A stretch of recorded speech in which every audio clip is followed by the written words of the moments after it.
This episode of TechnoBuffalo is brought to you by Audible. On this episode of TechnoBuffalo, we're going to talk about what Nokia has up their sleeve. We're going to define iCloud. We're going to talk about my cell phone showers raining from the sky. And we're going to answer all of your questions from the world of technology. Let's get started.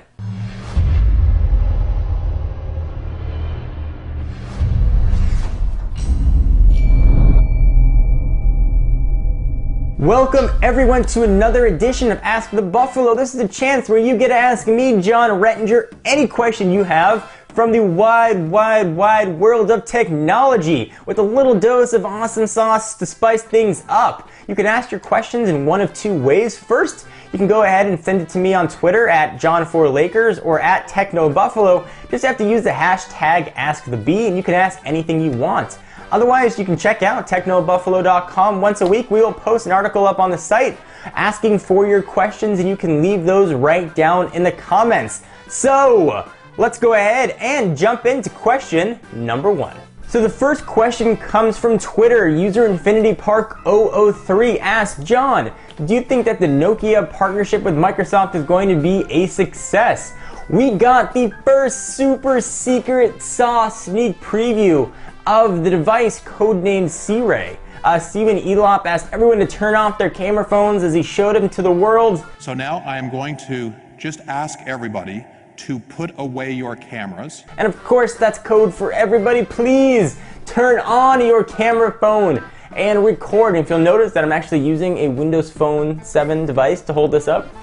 Whether or not you love Nokia or hate Nokia, it's been very hard to ignore their super awesome build quality and their fantastic industrial design. So Nokia bringing those two awesome things, coupling it up with a really solid Windows Phone 7 OS, I think we're going to have a really nice recipe for success on our hands. Not to mention Nokia's really incredible distribution channels and their, wait for it, market penetration in the rest of the world, especially outside of the US, is tremendous. They are one of the biggest smartphone manufacturers in the world. Even if their market share has been dropping steadily, their name and brand recognition is tremendous.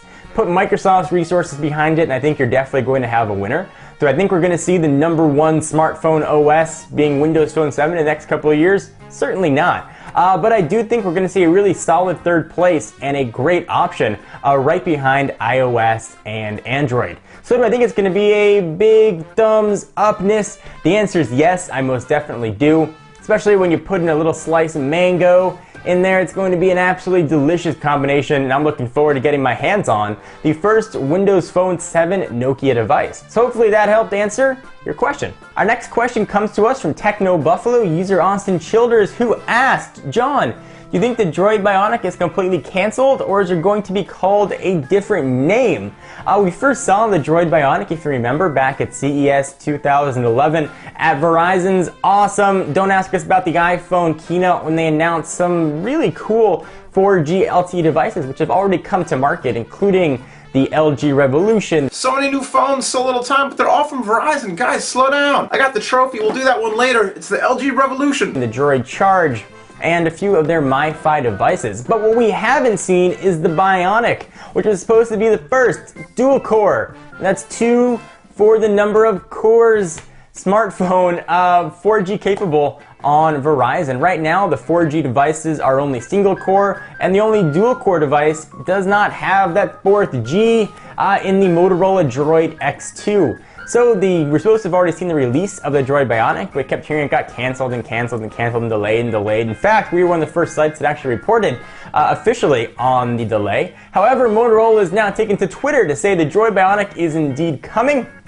Probably going to be a little bit retweaked from what we initially saw at CES, but it is going to be here. So if you want some dual core action on the nation's largest LTE network, you're going to be able to get it. Hopefully all the bugs that they had have been worked out so you can get through a full day of battery life. And if you want to get your benchmarking on and your fast downloads on, stay tuned for more information on the Droid Bionic. Alright, our next question comes from TechnoBuffalo website as well, from user Tanner E, who asks, John, do you think that the cell phone industry will become completely smartphone, or do you think that the dumb phone will have a chance in the business? And dumb phone doesn't necessarily mean a dumb phone for dumb people. It was just the term smartphones is becoming so widespread as something that was completely juxtaposed to smartphone was called a dumb phone. Doesn't mean that it's any less special. Doesn't ride the smartphone short bus to school. It rides in a regular car just like everyone else.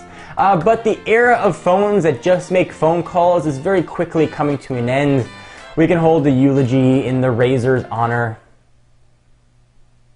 Alright, it's been eulogized. Smartphones are doing more and more. Phones themselves are doing more and more. It's almost next to impossible to find a phone that doesn't have a calendar built in that you can't check email on. Every flip phone you can buy from every carrier now has that functionality built in. So the era of just making phone calls and perhaps just using a jitterbug like your grandma might use to make a phone call is coming to an end.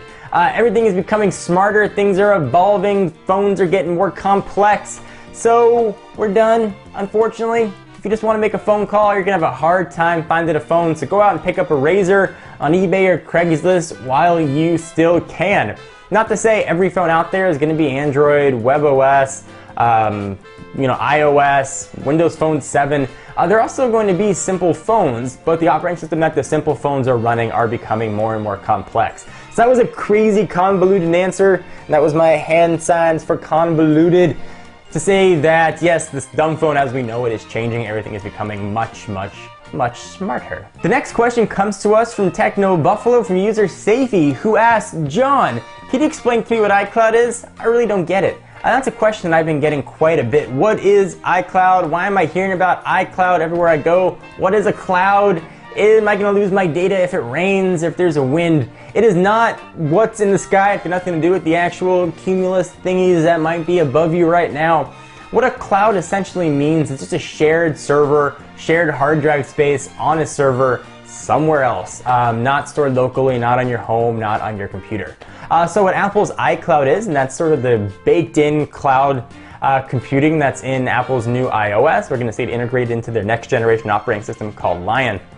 Essentially, it takes all of your information, all your contacts, music, stuff you have stored on iTunes, backup of your phone, and it puts it up into a cloud. It puts it up into a shared server. And it lets you pull that information down regardless of where you are. So you don't have to be plugged into your computer to get that information.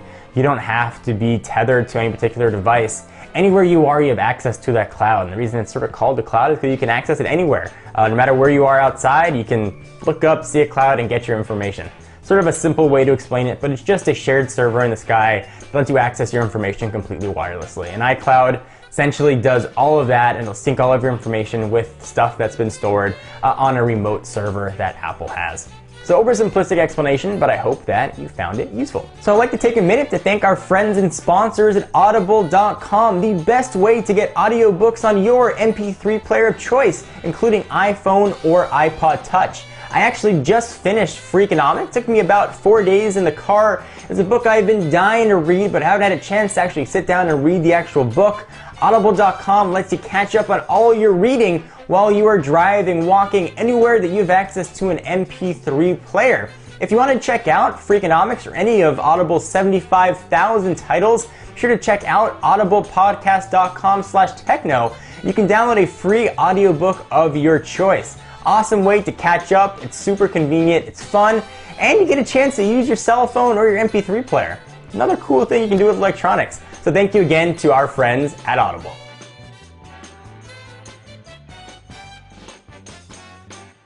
Next question is probably one of the most popular questions I get. This comes from user Dan, who asks, John, what do you do with the phones after you review them? Contrary to popular belief, I don't take a smartphone bath. I don't roll around in smartphones, cell phones. So many cells. Unfortunately, 99% of the phones that we get have to go back to the PR firms that sent them. So when I work with Verizon, Sprint, AT&T, and T-Mobile, their public relations firms send us a device when it comes out or just before it comes out, and it comes with a loan agreement. So we sign a loan agreement, we get the phone, we can review the phone for generally it's about 3 weeks to a month, and then we gotta send the phone back. If it's a phone that I want to keep for a little while longer, if I need it for comparison purposes for other devices, I have to request an extension for that phone, which usually does get granted, and I can get another 1 or 2 month furlough with it. Then those devices all have to go back to the PR firms, and one exception being Apple. All of the Apple products that you've seen us review on TechnoBuffalo have had to be bought. So that's how it works. We get them just for a quick period, then we got to send them back. The same is true with all the tablets that we get our hands on. So hopefully that helped and demystify a bit for what goes on behind the curtains at TechnoBuffalo and tech reviewers in general. And speaking of the entire tech reviewing industry, that ties into our last question who comes to us from Twitter. This is user Tom of Action, who asks, is it possible to be professional as a reviewer while being non-biased? If so, then how? Man, this is a question that I really have been getting quite a bit. How do you not be biased, or why are you biased? Unfortunately, people have become very, very strongly adamant and pushing whatever smartphone operating system they like. So if I'm reviewing something by Apple and I like a feature that Apple has, immediately you're called a fanboy. If you're reviewing something that Android has and you like something Android has, immediately you're being called an Android fanboy. And what if you happen to put two phones head to head and you happen to like one more? Immediately you are considered biased. And unfortunately, that's just the way it goes. If you want to be a tech journalist and you want to get into the field, you have to have an opinion. That's what you're being paid for. That's what people are watching you for. You have to have an opinion. The best advice I can give is try and put all prejudged opinions out of your head. So if you're an iPhone user and reviewing an iPhone, look at it with a fresh set of eyes. If you're an Android user, look at your Android device with a fresh set of eyes. How might someone else interpret what you're looking at? And no matter what, people are going to disagree with what you say. If everybody agreed with your opinion, it wouldn't be much fun to read or watch. So don't be afraid of the comments. Don't worry about the feedback. Be honest to yourself. Give a fair opinion for what you think is the best result for your comparison or your review. And that's all anybody can ask. And that's what people are looking at your channel for or reading your website for. So a bit of video making or tech reviewing advice, just be honest to yourself and the audience will respect it. Hope you guys enjoyed this episode of Ask the Buffalo.